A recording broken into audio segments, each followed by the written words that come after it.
I'm here to tell you we have wonderful news. There are affordable trucks that you probably won't be able to buy, but at least they are out there on paper. So in this podcast, we are going to be talking about the most affordable new trucks for 2022 and 2023, in theory. Yes, I thought you were going to say today is a great day because also the Colorado Avalanche hockey team got a Stanley Cup. Yeah, that's great for Colorado. I'm not an Avalanche fan, though. I was sorry, Colorado people around here. Ooh. No, I mean, well, you know that I like, for football, I like the Steelers, and for hockey, I actually like the Blackhawks. Okay. In Chicago, Okay. That's Chicago, fair. I like you too. That's fair. Yeah, but I don't say it around our crew here, and they're all happy about it. They're burning down half the building right now because they're celebrating. So, well, we're Colorado based, so I had to throw that in there. It's always a good day when a Colorado team wins because people are in better moods here. Less of a chance of being just someone smacking me around, as long as I don't wear some opposite team shirt, which I try to avoid. Yes. But you're absolutely right, dude. We want to talk about affordable trucks. It's super hard to get a pickup truck, period, right? Yeah. But we did our research. We have top 14 affordable trucks. By starting price, both for two-wheel drive and also four-wheel drive. Four-wheel drive is super important. Yes. And can be expensive. Yeah. And how about this? How about we go down the list? We have a lot of numbers, information, but also more importantly, we can talk about news for each one of these vehicles, right? Yeah, we do have news on every vehicle we're talking about. But one additional thing, I know that a lot of you guys are like, it's impossible. Everybody's pushing up way beyond MSRP. I'm personally looking at vehicles myself, and without using what little influence I have found that some dealerships are holding to MSRP. Going under it might be difficult, but you can still find them out there, but you may have to really, really look hard.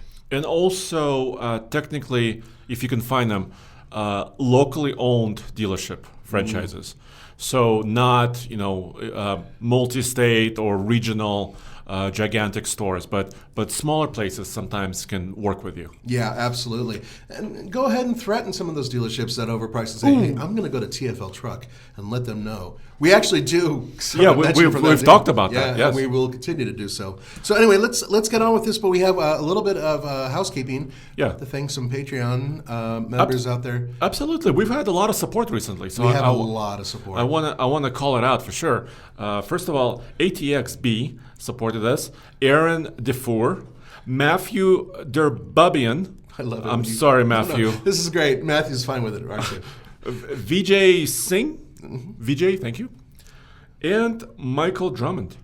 Guys, thank you very much. I know this sounds like, I rehearsed this, but the reality is we would not be able to do what we're doing today without your support, so thank you very much. Yes, and we also have technically 2 or 3 questions from Patreon. Oh, yeah, hit it. So, how about we save that to kind of after we're in done the middle? with this. Yeah, Gotcha. Because it has to do with a lot of the things we're talking about, of course. Perfect. So, number 14 on our list, and we're going from the more expensive to the very, very least expensive. But that's still, the order. These are budget pickup trucks in our mind. And by the way, if you've seen other prices advertised from the automaker, not from a dealership, because that's always weird, but let us know. But this is after a lot of research. Andre spent hours putting this together. Well, thank you. Well, so number 14 on our list is the Nissan Titan, currently in the 2022 model year. Mm-hmm. So model years are also kind of weird because for Nissan, they had the 2021 trucks for a long time this calendar year. Finally, the 2022s are there. And what do you think? I mean, if you're watching us, we have some of the latest kind of color options and wheel options shown. Yeah, and this actually makes the truck look really good in my book. I don't like the side steps, but everything else about this truck in terms of the blue color looks good. It's funny because certain car and truck companies really do certain colors really well. Nissan's always been one of those where they kind of sort of hit or miss with me, right? But this blue on this truck with this background and those wheels, I think it looks fantastic. It actually kind of gives it an extra life. And according to Andre, the two-wheel drive extended cab, and this is are you including the $1,795? Yeah. Comes out to $40,605. Now, bear in mind that you do get a lot of standard features, including that V8. That comes standard. So does the 9-speed automatic transmission. And a lot of driver assistance technologies come included as well. Absolutely. Yeah. But What you don't get standard is four-wheel drive. No. No. And that costs what? Almost $3,200 approximately. Yeah. So in order to get the 4x4 version of the base model, the S, it's $43,865. Still, by comparison, a fairly good price for what is a very well-loaded pickup, and one that we like quite a bit. We still think that Nissan is a little too expensive. They should drop their prices a little tiny bit because they're just not getting customers, but it's still a fair price, I would say, for a truck that comes with a lot of standard features. Yeah, and there are many kind of news and rumors floating around the Titan. Yeah. I agree with you, Nathan. I think $40,000+ starting price for a King Cab S model, right, it's a little steep. How can they bring it down? Well, one rumor is that they may have another engine on the way. Yeah. At least a twin-turbo V6.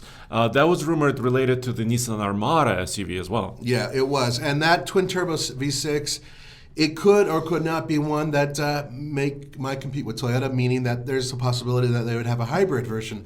A lot of people are going to hybridization because they can save fuel and increase power. And those are the two things that they need to do because of CAFE numbers and all that other stuff. Yeah, but that may not necessarily decrease the price. It may not. Right, because turbochargers cost money, hybrid systems cost money. And they have to recoup their development costs and all that, return on their investment. So maybe another V6 engine that would be a base engine that might come. But there's another rumor that's the opposite of all those rumors. Which is that they may discontinue this truck, which I really hope they don't do. I have a feeling, Andre, that if they're going to discontinue anything next year, it might be the XD first and see if they can continue with the half-ton and then the half-ton later. But it really does depend on how the market goes. I would imagine over the next 6 months.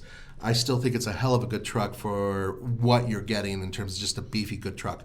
Should we move on to the next one? Yeah, how about number 13 on our list? Number 13 is a very interesting vehicle, one that has a lot of controversy based on the fact that some of you people do not consider it a truck and some of you do, and blah, blah, blah. I'm not even going to go there today. It's the 2022 Honda Ridgeline. Now, the interesting thing about this is that you get a standard crew cab and all-wheel drive that all comes as part of the package. $1,295 for destination. Total price for and this is the base model, mind you, $39,435. Andre considers that a good deal for a base crew cab with all-wheel drive standard. Yeah, you're getting 4 full-size forward opening doors. Yes. And all-wheel drive. That's right. That's why I would say it's a good deal. If you think about this truck amongst all the other mid-sized trucks that it competes against, it tows 5,000 pounds. It can hold around, I think, 1,500 pounds. It has a really good bed for working. I mean, a really good bed, one of the best. It's really wide, right? It's really wide, accessible. but it's also low, so you can reach into it. Even Jay, our producer, he could reach into it without much of a problem. It has the multi-tailgate configuration. It has the in-bed storage, which is 90% of it's good. The only negative is that the spare tire's in there. I don't think it's that big of a deal. But anyway, the point is that altogether, I think that comfort-wise, performance-wise, everything that you do with a pickup when you really don't need the heavy-duty frame and all that stuff, this vehicle absolutely answers that. I think it's fantastic. Yeah, and it's also fantastic with road handling, just the way it drives. It will totally right? outhandle any other truck in its class. It's just comfy, right? It's got independent suspension. It's basically a Honda Pilot with a beefier platform. And yeah, it actually does have a bit of a frame. A lot of people don't think that it has a frame. Subframe, It has a subframe that actually is independent of the vehicle. It's a very different type of setup. You guys should actually look it up online. It's pretty interesting. But the point is here, not many options in terms of what you can get. No power options whatsoever. So you get the same V6, you get the same automatic transmission. All of that now is all standard. Really, my only negative about it, and the only thing that would give me pause to own it, I don't like the push-button transmission. I just hate push-button. I just wish it was a lever. I know it's nitpicking, but that's just me.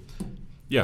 We have news. A little bit of news. And also, I just wanted to call out destination charges.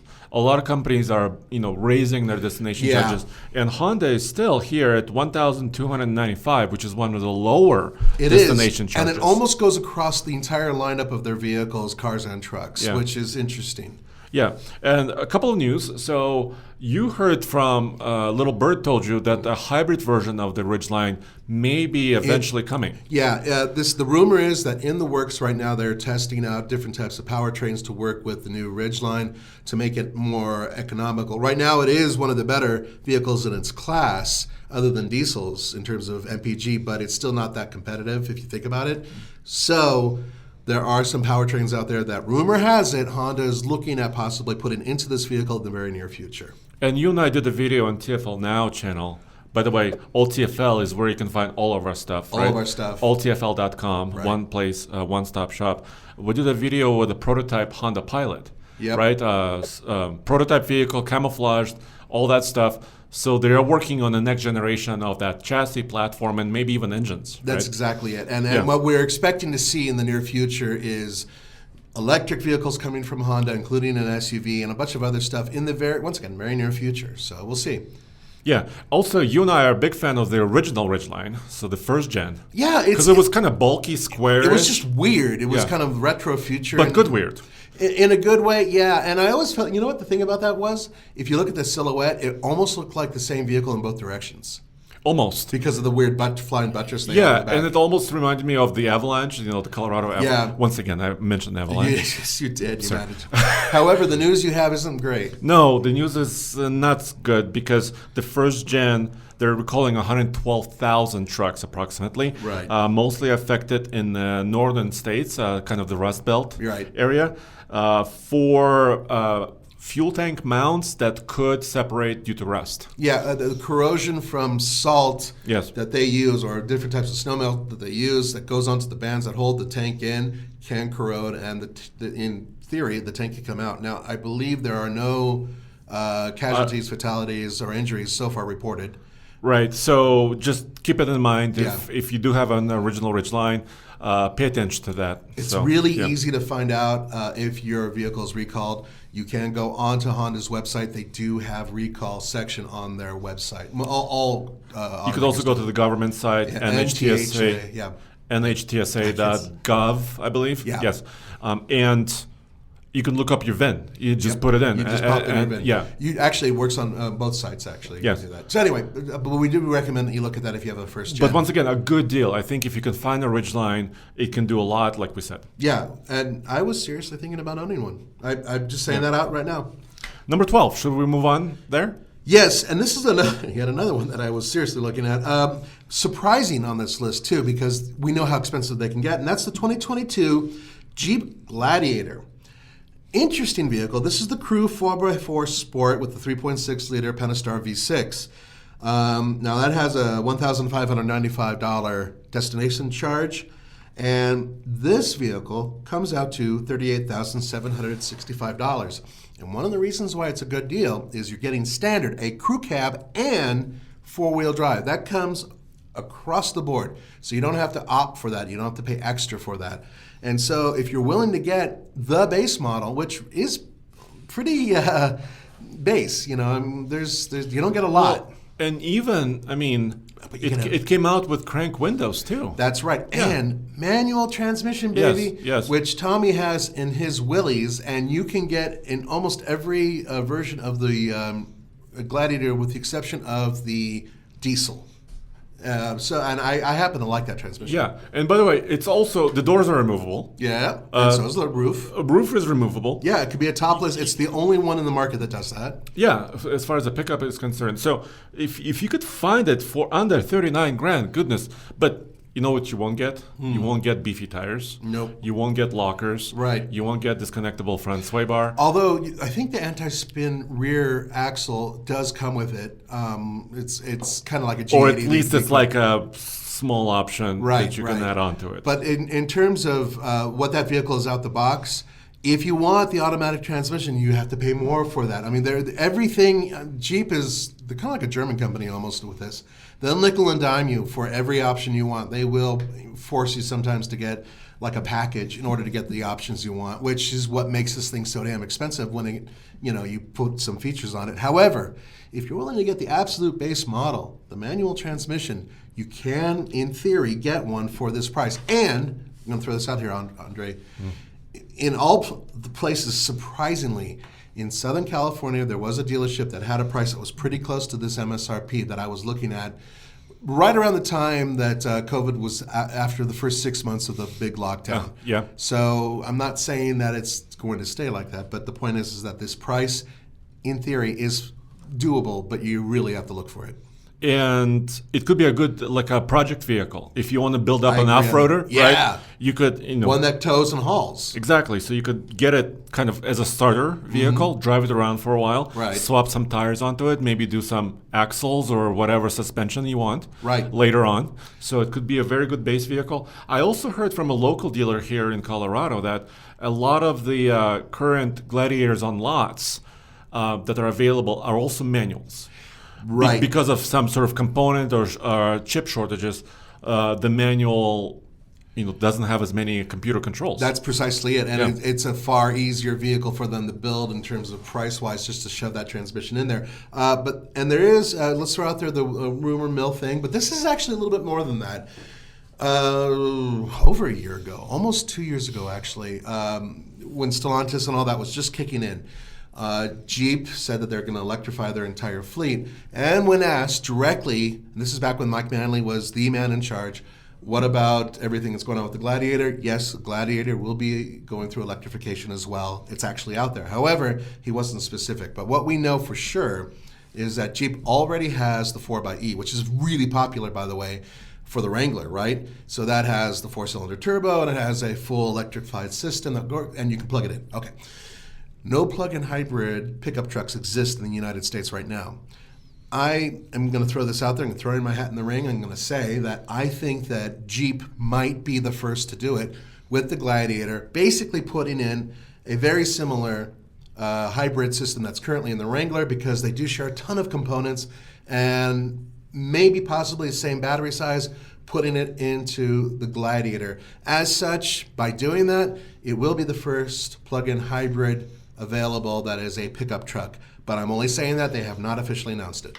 Yes, absolutely. I think they probably should go there. It's agree. not going to make it more affordable. No. But it could be a great option, like you said. It could be a fantastic option. And in theory, if they were willing to beef up that battery a little bit more, they might be able to match the range of the current Wrangler 4xe, which is around 20 miles all electric. But the cool thing about, forget that part, the cool part is that you can get really good mileage out of that setup. So perhaps they can finally make a mileage-conscious version of the Gladiator.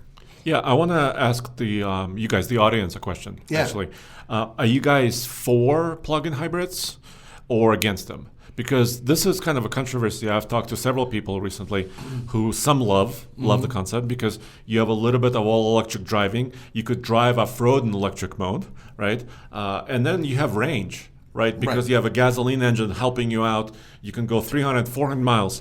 What's the range on your truck? It's not even a plug-in hybrid, a regular hybrid. 750 miles. Which is ridiculous. It's absurd. But the whole point is that if you have a plug-in hybrid setup, in theory, they can work in conjunction with each other, and as such, you get a much better range out of a heavy pickup truck. And also, another possible benefit is what Ford's done with their Pro Power. The system plugging in. Yeah. What's Pro Power on board. Onboard power. Right. So in theory, other automakers that had a plug-in hybrid, they could, in theory, do that as well, because usually plug-ins have larger battery capacity than your regular hybrid. So in theory, you can get a lot out of it. However, it's heavier. There's lots of complexity. Lots of complexity, and usually more expensive. Yes. Yeah. So let us know in the comments below what you guys think. One final note on that. A lot of you guys, I know I've been reading a lot of the comments when we've been using the our electric Ford Lightning. Yes. And other vehicles. Many of you said they've skipped a beat. They skipped the opportunity to put in a plug-in hybrid. They went right to electric from hybrid, and they should have done a plug-in. I agree with you, by the way. I think that every automaker should look at that as an option, because I think that answers both sides of the equation, right?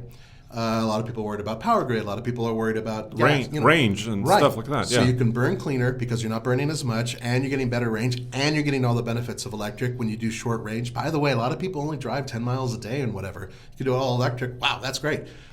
I think that would be a hell of a compromise, and I think that someone should do it. I believe Jeep will be the first. You heard it here first, folks. Although, actually... Well, no, not...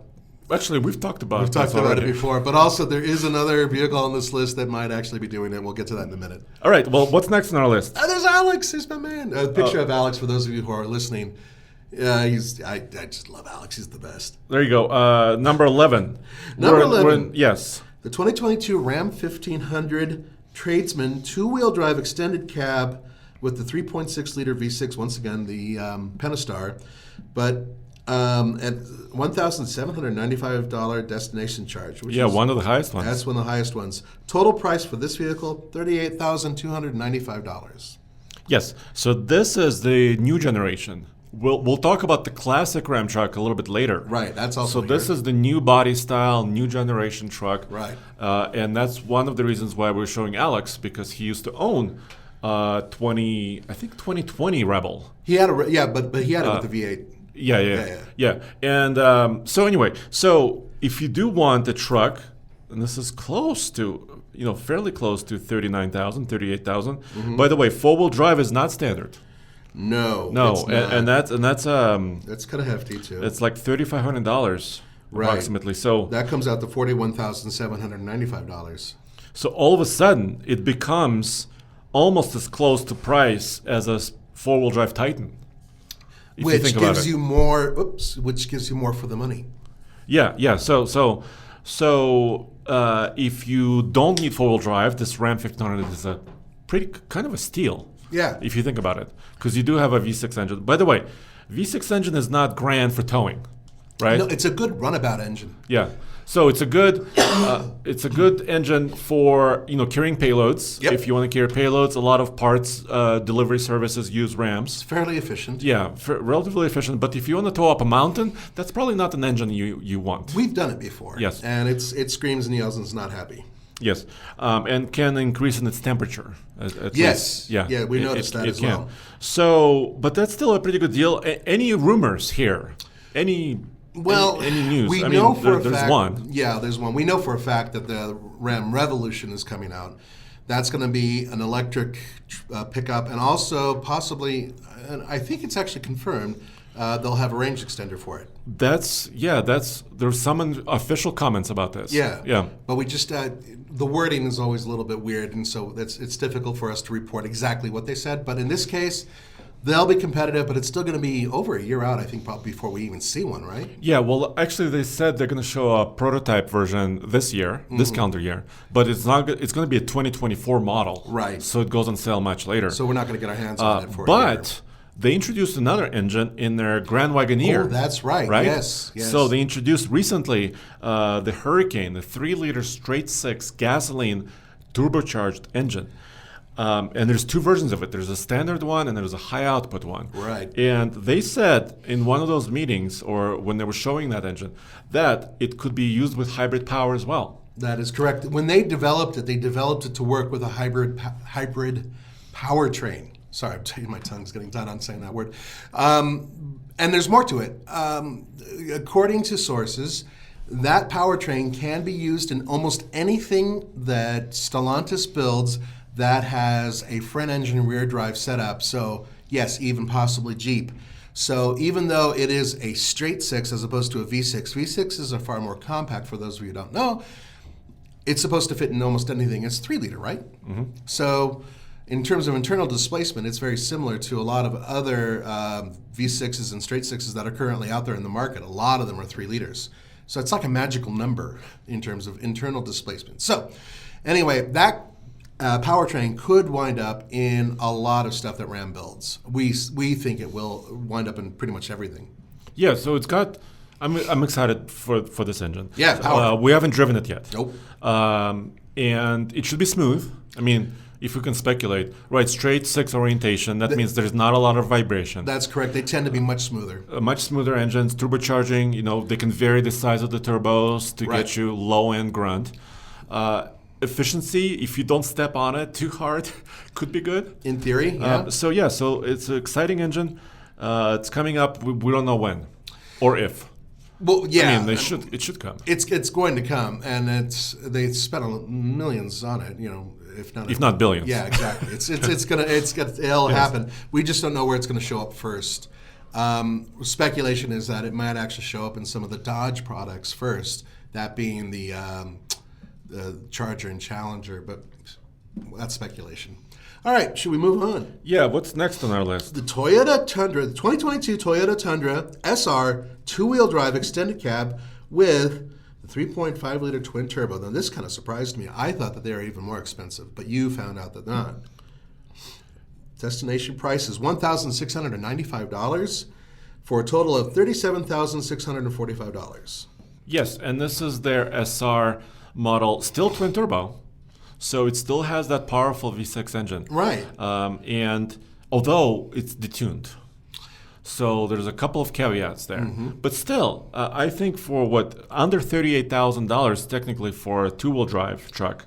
For an all-new truck, too. For an all-new truck, that's a pretty good deal. I haven't driven a base model. Right. But I did go on a first drive event and was able to get a taste of kind of a simple truck. And they also offer towing mirrors, towing packages. Sure. And so that could be a good one. And if you are someone who tows often, let's say, what's its maximum weight, 10,000 or so? Or? So this is also detuned. For the SR, it's like 77. That's right, because they detuned it, so it's not, even though it has a lighter, it doesn't have four-wheel drive, so normally you would say it can tow and haul a little bit more. But it has big payload. But it has really big payload. Yeah, so it's not a towing truck once again. But it's a hauling truck. Yeah, I think it has almost like 1,900 pounds of payload. Which is really good. Once again, very, very good. You can get it in four-wheel drive. Did you mention the price on that already? Nope. So four-wheel drive brings the price up to $40,645. So exactly $3,000 to get 4x4, to get a 4x4, I should Which say. is becoming a bargain. Other manufacturers are now charging way over $3,000. And some are charging less. Yeah. Just to say. And by the way, we mentioned 2022 model. Toyota is now switching model years. Now they're shifting to 2023. Right. Not every price is available yet. That's why we're not listing it.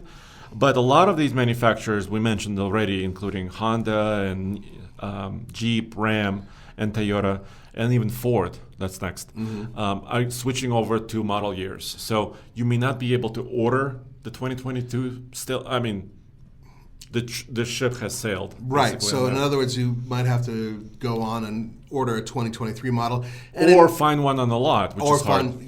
Which you may be able to do with an extensive search. And the other thing that we'll cover a little bit later is that in some cases, some of these vehicles are sold out, like completely sold out. We'll get to that in a bit. Yes. So, and unfortunately, there is some negative news next to the new Tundra.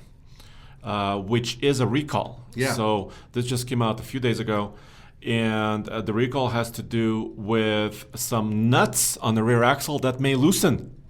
That is correct. So they're recalling about 46,000 trucks, and they're going to notify most owners, if not all owners, by late July, they said, of 2022. And actually 46,000 new Tundras, that's almost every new Tundra they have sold so far. Right.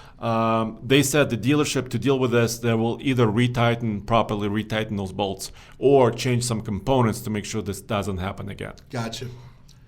All right. Well, I don't believe anything has been registered in terms of incidents. No dramatic incidents, except people have noticed they reported loose components, and so Toyota is now dealing with it.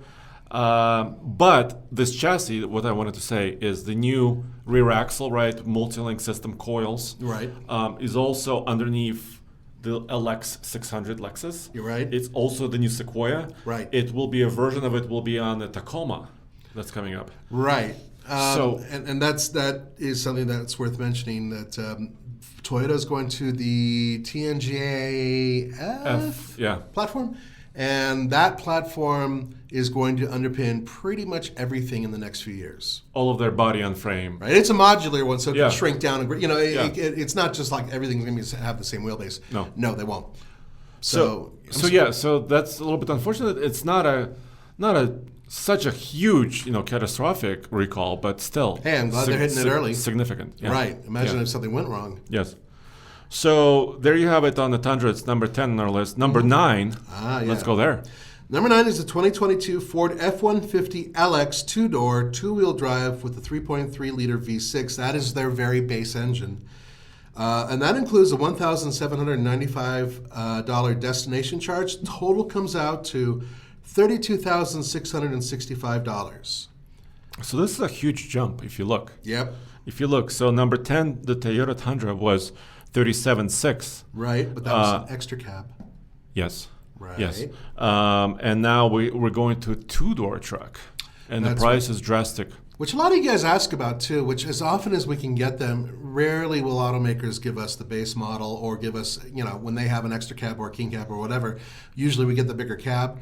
But in this case, you can get a Ford F-150 XL with a proper two-door, which I believe means you get the long bed right off the bat, right? Yeah, it's an 8-footer. Right. So if you wanted a work vehicle, that's huge.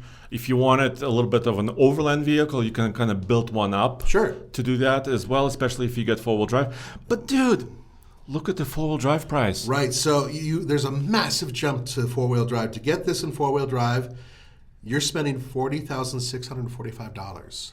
No. That was the Tundra. Sorry, you're spending $37,680. Sorry, guys. So once again, still a huge jump. To get the 4x4 version, you're still spending like $5,000. Nearly $5,000, and $37,680 suddenly brings you back up to prices for other vehicles, and suddenly you're losing a lot of that.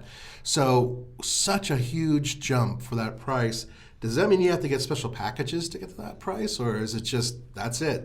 No, it seems like it's just the transfer case. You got, of course, drive shafts and all that stuff that four-wheel drive related. Mm-hmm. But I think Ford, maybe it's so popular, they said they just said, hey, that's the price, and that's what you will pay. That tends to be Ford's way of doing it, anyways. Let's just deal with what we do now. The 3.3-liter V6. That's a base motor. That is a base motor. It's not an EcoBoost. Not turbocharged whatsoever. I tested one a couple years ago in Arizona. Mm-hmm. It's a decent engine. It reminds me of the Pentastar and the Ram. Right. It kind of revs high. It can be a little bit loud or a lot loud when it's revving at 6,000 RPM or 5,000 RPM, where most of its power is made. Right. So it's not a tremendous engine. Once again, doesn't tow a lot. But if you need a more affordable version, it's also been around for a while. Yeah. So technically, it should be relatively reliable as far as an engine is concerned. I agree. I would agree with you. Should we move on to number 8? Well, before we do that, we got to talk about news. A couple news points. So first of all, a Heritage Edition is announced this week. That's a two-tone, right? It's kind of a two-tone paint. So what Ford is doing is they're celebrating 75 years of F-Series. Wow. In 1948. Ford F1, remember that truck?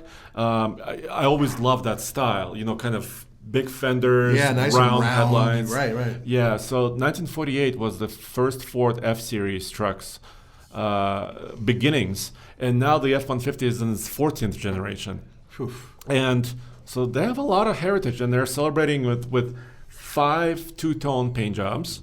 So the roof is painted one color, the main section and the hood are painted another color, and then there's a lower section that's painted another color.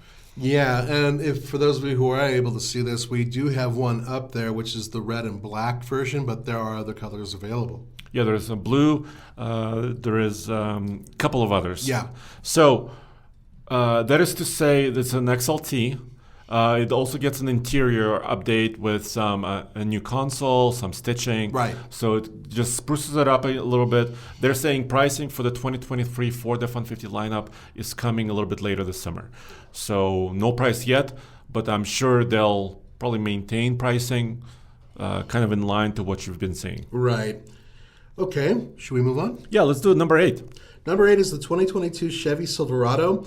The base two-door with the 2.7-liter turbo two-wheel drive, and that has a $1,795 destination charge. Your total comes to $32,195.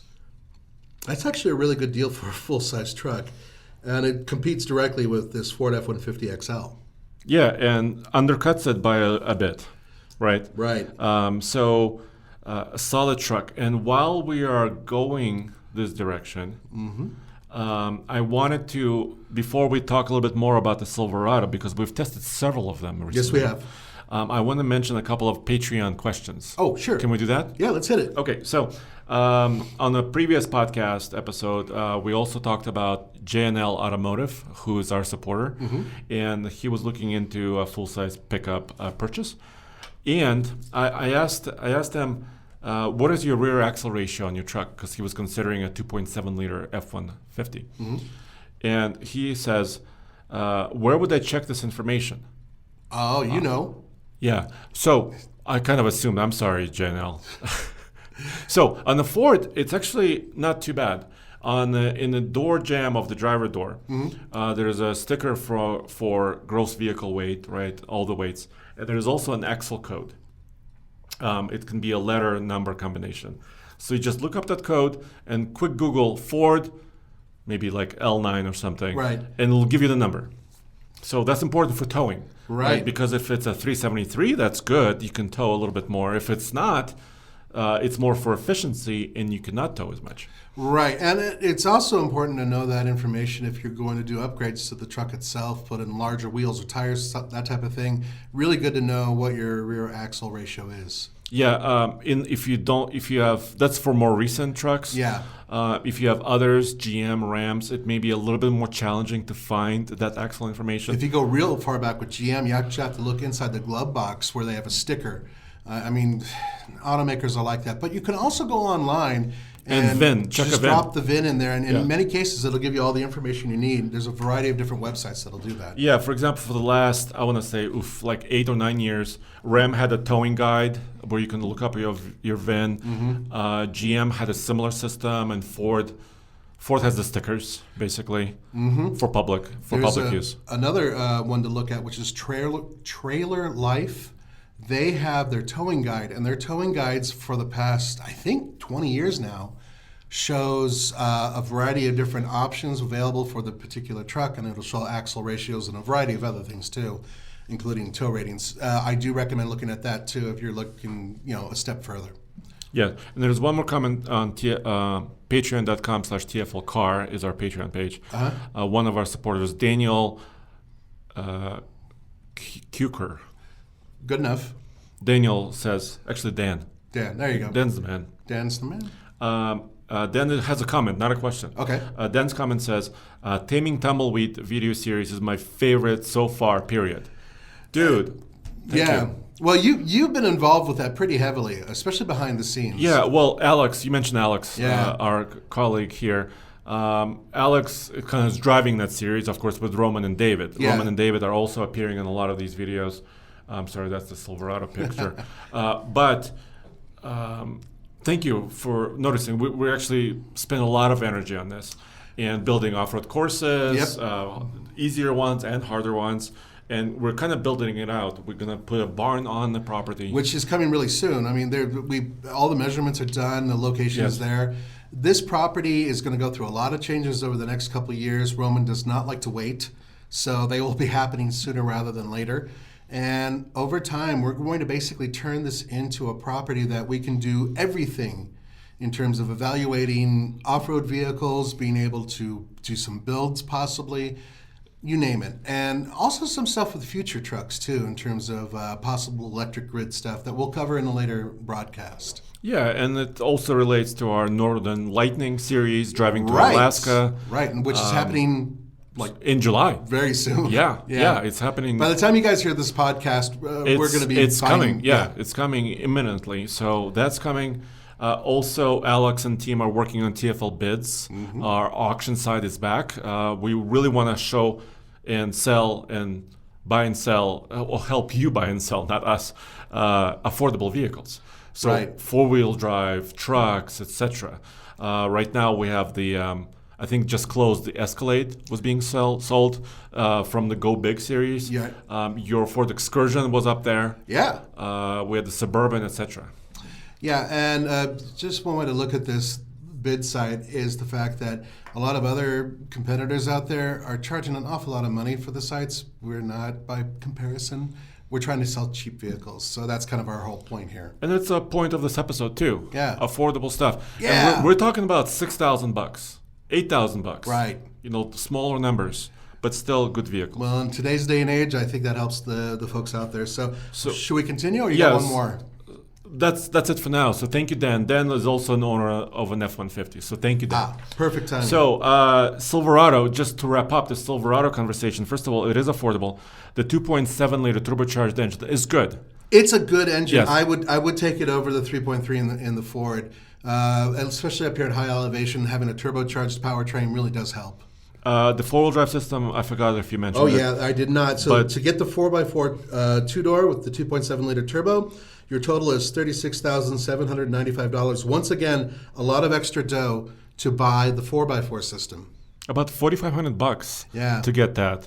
But still undercutting the Ford. Yes, it does. So one caveat with the 2.7. It's now their base engine. Remember, the 4.3 V6 is now discontinued. That was their workhorse. Man, that thing's been around for a long time. I don't know how many decades that thing in various iterations was there. Now the 2.7 is a good engine. Mm-hmm. It's got good power, really good torque. Yeah. But it's made it to an 8-speed automatic. And GM, we had some issues with 8 speeds. Yeah. So 10 speeds have been really solid for us. Yeah. Speaking of Alex had a problem with the 8-speed. But I also know other people who have owned a GM product with 8 speeds that have like 250,000 miles on them without a hiccup. So it may or may not be directly correlated with a certain years of the 8-speed. We don't know. Or the engine. We wish the 10-speed was the only transmission, but that's not the case. So 2.7 has recently been updated. They made it stronger, more torquey. Oh, crazy torque. Like 430 pound-feet of torque. It's insane. It's more torquey than almost half the V8s that are available on half-ton trucks. Or most V8s, for that matter. It's almost all of them. It's crazy. And we haven't told with it. I did a 0 to 60. You could see it on alltfl.com. Right. 0 to 60 with the Silverado 2.7. We've tested several of them, including trail bosses. Just check it out, alltfl.com. Yeah, I recommend really it. Great. We need to speed up. Do we need? How's our pace? We're doing okay. Okay. So number 7, we're getting into the meat of this. We are. This is where the prices are becoming kind of interesting. And number 7's one that I know some of you guys are really hip to and some of you absolutely hate. And that is the 2022 Ram 1500 Classic. It's the Tradesman 2-door cab.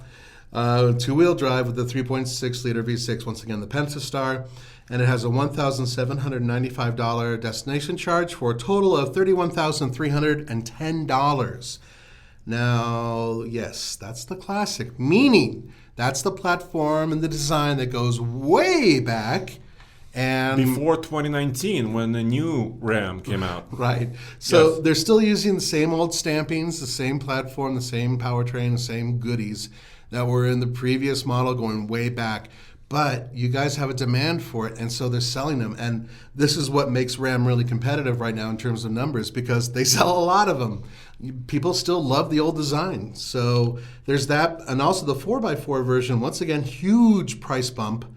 $37,840. So we're talking about well over $6,000 to get 4-wheel drive. Unfortunately, I'm not sure why. Maybe because it's an aging platform. It might be. And it's difficult to get some of those components. That's just my guess. Mm-hmm. But I just wanted to say this about the Classic. When first Ram did this, right? Mm-hmm. For the first year they did it in 2018, 2019. Right, I remember, I was like, okay. Makes sense. Yeah, because it's a switch over. They're going to switch over and they're going to phase the other stuff out. That's what I thought too. And then 2020 happened. It's still there. 2021, still there. 2022, still there. Who knows? It may survive another. But it turned out to be a super smart decision, right? Oh, incredibly smart. Because it diversified what they were doing. They had another factory basically building the new truck lineups, the other one continuing to build the previous one.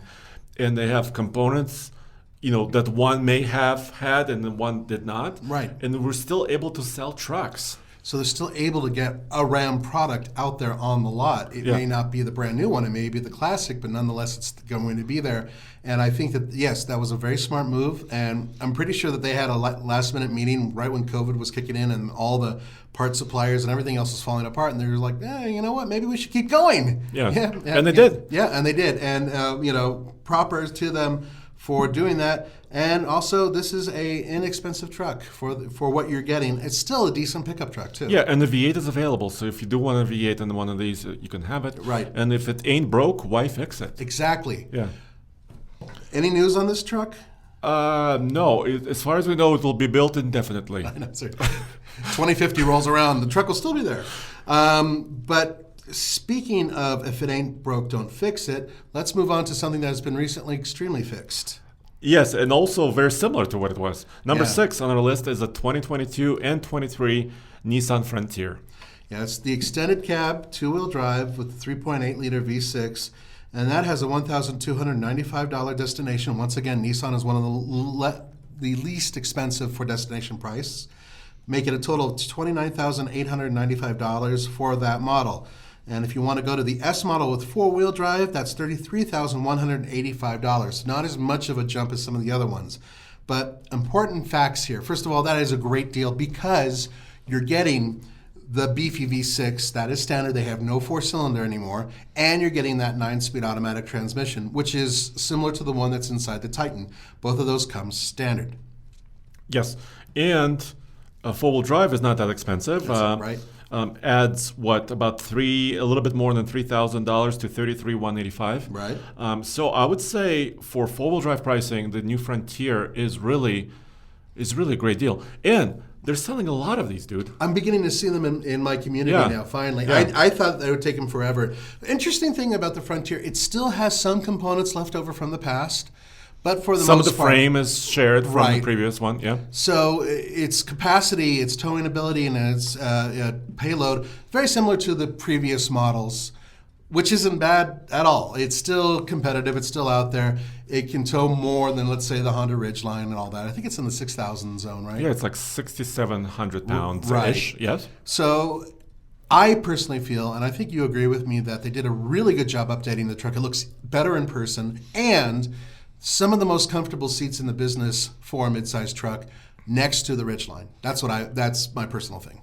Yeah, and once again, and this kind of goes for most of this list, when you buy in kind of these base models, don't expect to have lockers. Don't expect to have beefy skid plates. No. These are basic four-wheel drive vehicles. Right, so the one which is okay. I agree with Yeah. you. So the one that we're featuring here is the only one that they gave us to test, which is, of course, Pro 4X. Pro 4X, and that is a much more expensive option. Going to a Pro 4X, just like any other automaker, truck maker out there, is that you are going to be paying a heavy premium in order to get that stuff. However, at least in Nissan's case, it is pretty damn good because you do get a locker and you do get skid plates and stuff, which we've all tested, by the way. Yeah, and we've tested skid plates, as you can see in one of these images. Yes, indeed, we have. And that V6, like you said, is very strong. It's the most powerful horsepower in its class, yes, I think. 310. Right. Not the torquiest. Not the But the torquiest. horsepower is the highest. It currently, yeah, and it's a smooth powertrain. It's relatively efficient. We've done well with it. So altogether, I think once again, basically mimicking what they did with the Titan, they made a very good truck for a fairly good price. I think in the case of the Frontier, the pricing is fair, and it's a good, solid choice.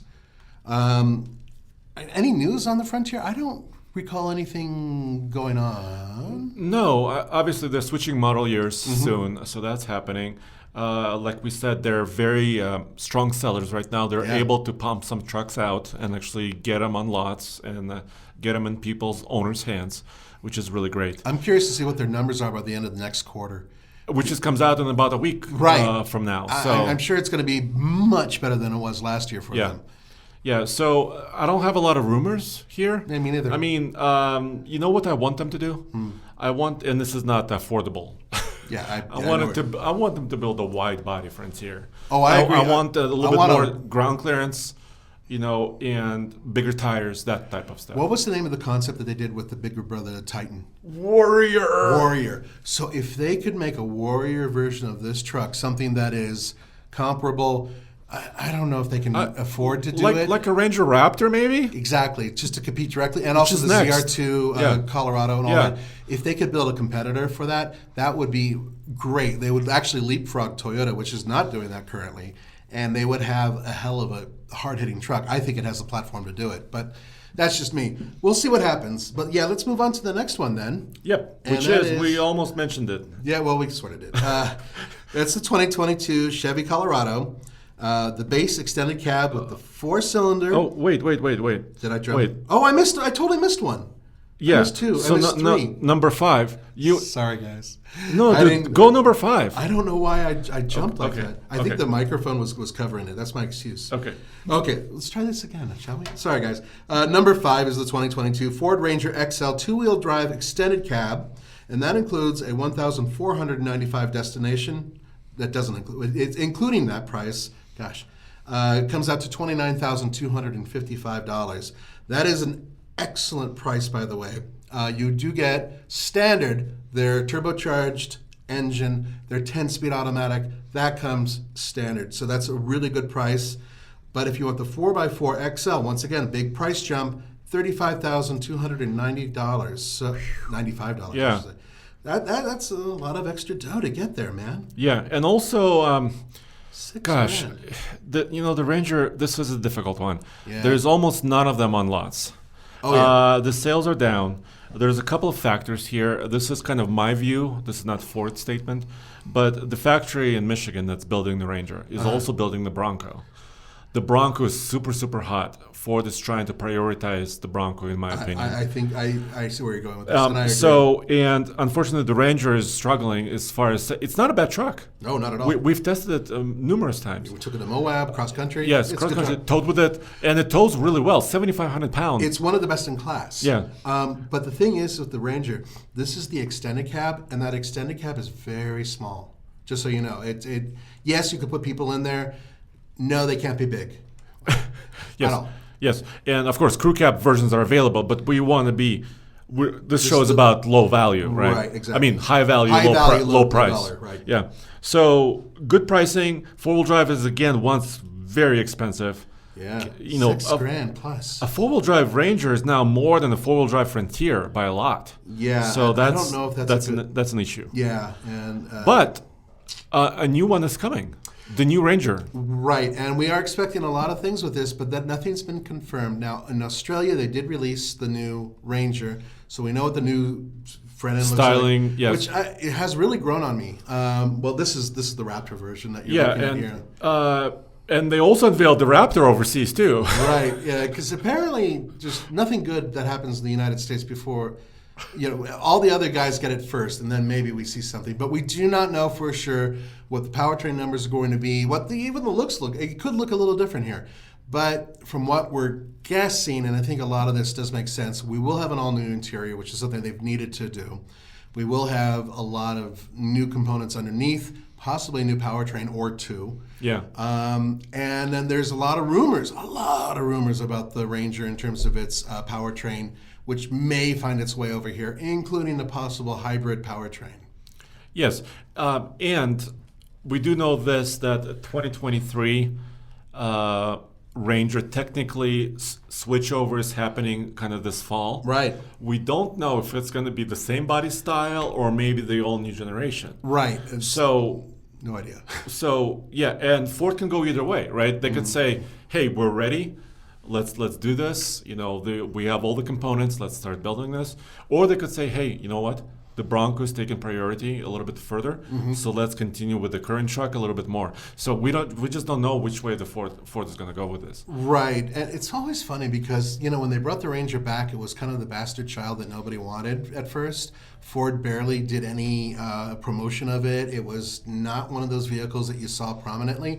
Part of the reason why was they didn't want to sap the numbers of the F-150. We knew that, and it's obvious. But now they're starting to embrace it a little bit more. Overseas embraces it a lot. And we've seen a lot of prototypes and test mules running around, not only Colorado, but all over the country. Yeah. So there's definitely something going on.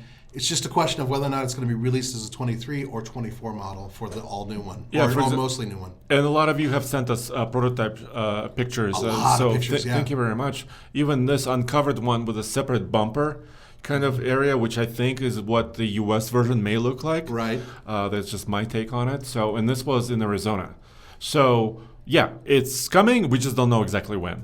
Exactly. So, any news on it in terms of technical information? Power updates, I don't know. I think the 2.3 will continue, but like I said, but like you said, the V6 Raptor is rumored to be like the 3-liter V6 that's also in the Bronco Raptor, right? Right. And it's rumored to have shared a lot of components with the Bronco. So, And we know for a fact that the Bronco shares a ton of components with the Ranger. In fact, they're built on the same line as we mentioned. Yeah. So it's possible that there may be some trickle down. We've been speculating for a while that even the manual transmission might find its way into the next generation. The manual transmission, of course, that the Ford Bronco uses with their 4-cylinder engine.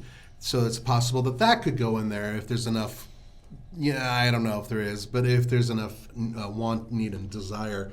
Let's move on, shall we? So we're in the top 4 now. So number 4 is the Tacoma. That's right. Finally, the Toyota Tacoma.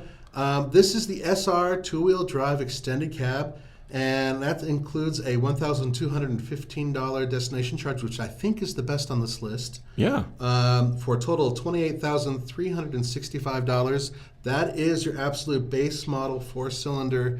Bare bones. And this is the older 4-cylinder. Yeah. This is we had a 2002 Tacoma, remember? Yeah. 2.7. Yeah. Which had an engine related to this engine. That's how far back it goes. Or I think it's further. Yeah. This 4-cylinder has been around. Right, in various versions, of course. But the point is that this is one of the few trucks that you can get, actually, with either a 4-cylinder or a 6-cylinder. Also, the only other truck on this list that you can get with a manual transmission is the Jeep. This one also has options for a manual transmission for those of you who would love to stir your own coffee. Now, the total for this with the 4x4 setup is $31,440. That's the SR. It's more expensive, of course, but it's not as crazy as some of the other ones. Yeah. Well, it undercuts in 4-wheel drive the Ford by about, $3,500. Right. It undercuts the Nissan. So if you can find one, it could be affordable. And the reason you may be able to find this base one is because not many people want the 4-cylinder. Right, it's not a popular option. So the V6 is usually people go towards the V6. So you might be able. You know what? I was in Indianapolis for Work Truck Show this year. Right. Remember, I went there. Yes. And I rented a 4-cylinder Tacoma No at kidding. the airport. It was a rental. Huh. So hey, that's a good one. Rental. When they auction off the rental trucks, pick one up. There you go. It could be really affordable. Do you remember the name of the rental company? Was it Enterprise or something? It was a standard one at the Indianapolis airport. I forget, maybe Budget. Okay. Because But it's a big company actually renting Tacomas. So look at it that way, and you could get yourself a fairly good deal on. Although I don't always recommend getting rental cars at auctions, but hey. If it still has its warranty and if it's transferable, then maybe that's something to think about. I have an anecdote about that. Okay. My wife, before she was my wife, she had a Subaru Legacy that was a rental in Durango in Colorado. Right. And she bought it a year and a half after it was a rental. And it was one of the best cars she's ever owned. I think it had 20,000 miles when she bought it, and she put 160,000 miles on it because it was well maintained. And just kind of worked. So it could go either way. And I have an anecdote. Okay. Yes. Remember, I grew up working at wrecking yards. Yeah. And among many things that I would do, I'd tear apart vehicles, but I would also have to register them when we bought them from auction and brought them in. And one car that came in was a rental car brought into our lot. They lowered it down. And I started looking at it. I had to look at VIN numbers and make sure that there's no, blood and teeth left over on the dashboard from an accident, that type of thing. Anyway, and I go into the back seat, and underneath the back seat, someone had placed a very large weapon that was shoved beneath the carpet underneath the rear seat. In a rental? Yeah, in a rental. Okay. That was a Chevy. This is a long time Please ago. don't say citation. No. But I actually owned the citation. No, it's the Celebrity, the Chevy Celebrity. And the gun had been there forever, so someone rented it and put this gun in there, probably hid it or whatever. So we had to call the cops and everything else. They had to come over, tear up the car. And then the cop told me that a lot of people will rent a rental car and use it to hide evidence. Ooh. Well, this is in L.A., so it's a little different in Los Angeles, I guess. But anyway, the point is that there can be some issues. So if you buy a rental car to own, just have a good look around. Yeah. It's probably a good idea. Yeah, there you go. So now, dude, we're in the top 3. Okay. What's number 3? Number 3, speaking of Chevy, is the 2022 Chevy Colorado. This is the base extended cab with the 4-cylinder engine. And that includes a $1,495 destination charge. Total comes out to $27,325. Now, there are a lot of caveats with this one, too. Very few options are available. This truck is going away and being replaced by either all new or the next generation. Yeah. So that could be a good thing. That might mean that if there's a couple of these poking out on a dealership lot, they want to move it now because they have the new stuff coming in, if you can find one. Yeah, and it has been an issue. Yeah. By the way, we don't have GMC on this list because technically they're a few dollars more than a Chevy. Right. We're also not talking about Rivian or Tesla. Tesla truck doesn't exist. Rivian is expensive. So we considered all trucks, including heavy duties, That's right. which are more expensive than this. Which is the reason why they're not on this Yeah, list. so just keep in mind, we considered all of that stuff. Now the picture, I'm sorry, go ahead. Like you said, it's hard to find these Colorado trucks, and I've been looking for a Colorado truck of any sort, of any kind. They're just not there. They are almost impossible to find right now. What they've done is they thinned the herd. They brought it all the way down, and part of the reason why is because they have this new next generation coming out. Now, they have been throwing out teasers. We did do some videos on them. Roman and I actually recently did a video on the new Colorado, which is the ZR2 version. Now, this picture doesn't show much, but you do see a good shot of the front headlights, which are all new. From what we gather, it's going to have a lot of new components, pretty much all new exterior, new interior. We're pretty sure about that. Possibly new powertrain. Yeah, and it's coming at the end of July, officially revealed. Right. So that's coming very soon. And you, being Junior Mr. Truck, you are going to cover the hell out of it. Yes, and I believe it was July 28th where officially it will be unveiled. Excellent. So it's coming very soon. Stay tuned. But right now, if you can find a Colorado, grab it. Yeah, seriously. They're just really hard to find. Part of the reason why is because they tend to be less expensive than a lot of their competitors, which is why they're on this list as number 3. Should I go to number 2? Number 2. Number 2, and you guys are probably wondering where these were. Well, here they are. 2022 Hyundai Santa Cruz. Now, this is the front-wheel drive version, the 4-cylinder base engine. It's the base model.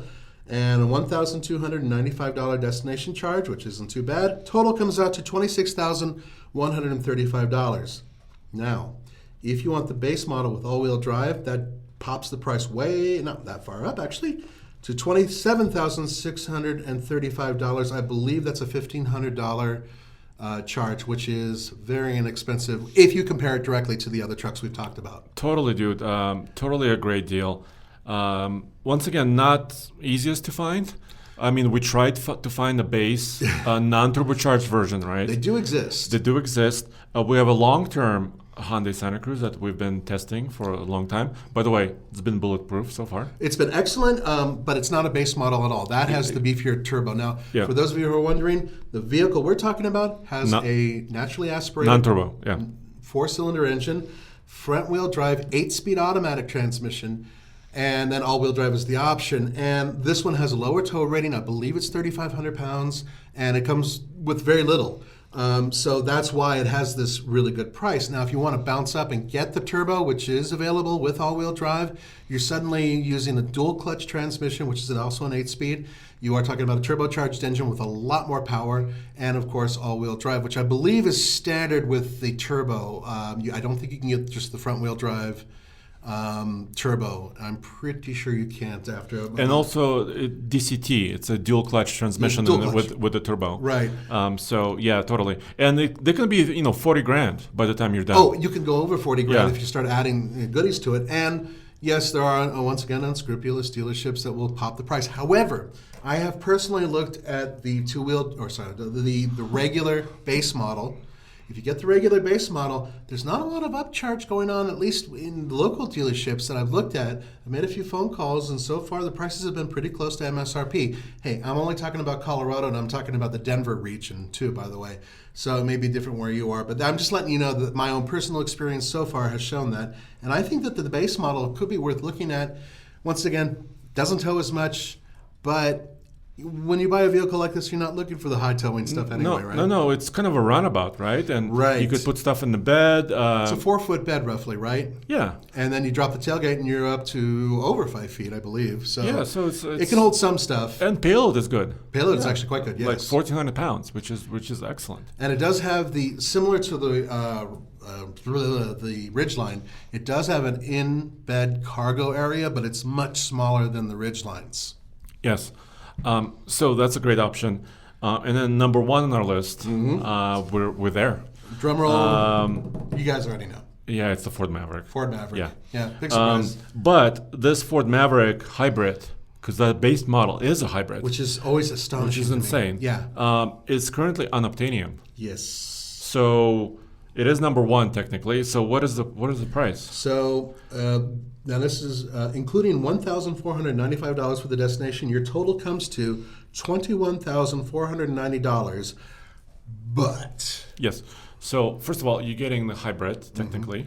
You're getting great efficiency. excellent efficiency. 42 in the city, 42 mpg. Yeah. You still get the payload that's there. It's a really good payload. You're not getting cruise control though. I know.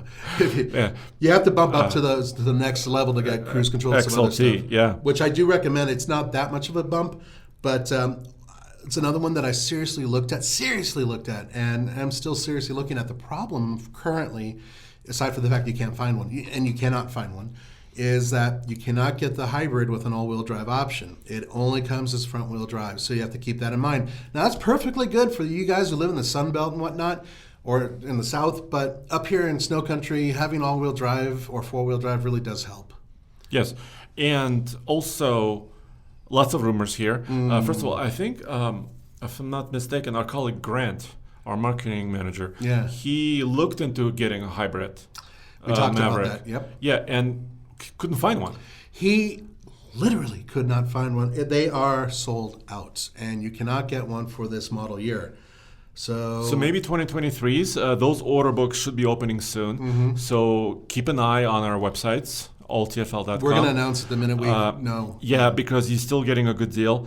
The turbocharged engine is there, so if you want to go turbo, you probably technically could. To find one.